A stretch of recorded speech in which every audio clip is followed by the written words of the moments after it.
Hi, I'm Celis Wild, and my new idea for conserving energy is actually a pretty old idea. One of the very first ideas, in fact. I'd like to suggest that we get back to growing our own food. If you live in the city, I'd like to encourage you to start a community garden in your neighborhood. And if you live in the country, you can easily grow most of your own food in your own yard. You may be wondering what a community garden has to do with energy consumption. Did you notice that your grocery bill got higher as energy prices rose last summer? This is because our food sources and energy supply are inherently linked to one another. If we want to get serious about reducing our energy consumption, then we need to start thinking about where our food is coming from. Did you know the average meal travels 1,700 miles to reach your plate? This is because most of the food we eat is shipped in from out of state, if not from overseas. One great way to conserve energy is therefore to eat closer to home, and there's no place closer than your own neighborhood. During World War II, Americans were asked to grow their own food to conserve national resources for the war effort. The push for victory gardens was pretty successful. Over half the food we ate during that time came out of yard gardens and community gardens. Growing our own food therefore has a proven track record of conserving mass amounts of energy on a national scale. Here in Kentucky, we need to take advantage of our abundant natural resources if we want to conserve energy, and our land is particularly well suited for growing things. A community garden is a patch of land that can be used by anyone to grow food, herbs, flowers, etc.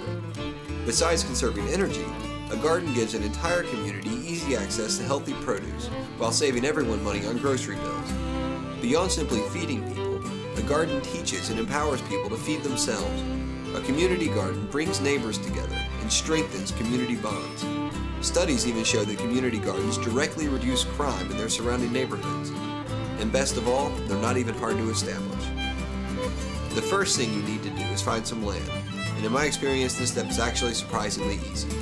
You need a relatively level area with good sun and access to a reliable water source. You should be able to convince your city officials to let you start a community garden on city property, such as a park, if there's one in your neighborhood. When I started my first community garden in Frankfort, the very first thing I did was scout out a nice spot in this city park close to home. I took the idea to the director of the Parks and Recreation Department here in town, sketched out what I wanted to do on a piece of paper, and insisted that it wouldn't be much trouble for the city at all, just a little less land for them to mow. And of course, they were perfectly happy to give us the space. I didn't even have to pull out the studies showing that community gardens reduce crime rates. If there's no city land available, you can bring the idea to a local church, or perhaps the owner of an empty lot would be happy to donate some space. After you found a good spot, reach out to the surrounding neighborhood and hold at least one large community meeting to discuss the layout and structure of the garden. Some community gardens are divided into enough small individual plots to accommodate everyone who wants to grow their own food. Others are simply large gardens that anyone is welcome to tend to and harvest from. There are no set rules for how a garden should be laid out and structured.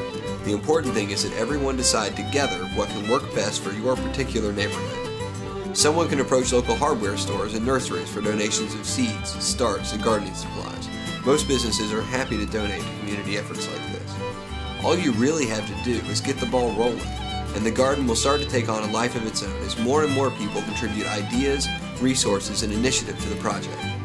One person alone can't really change the world, but together, we will make a difference.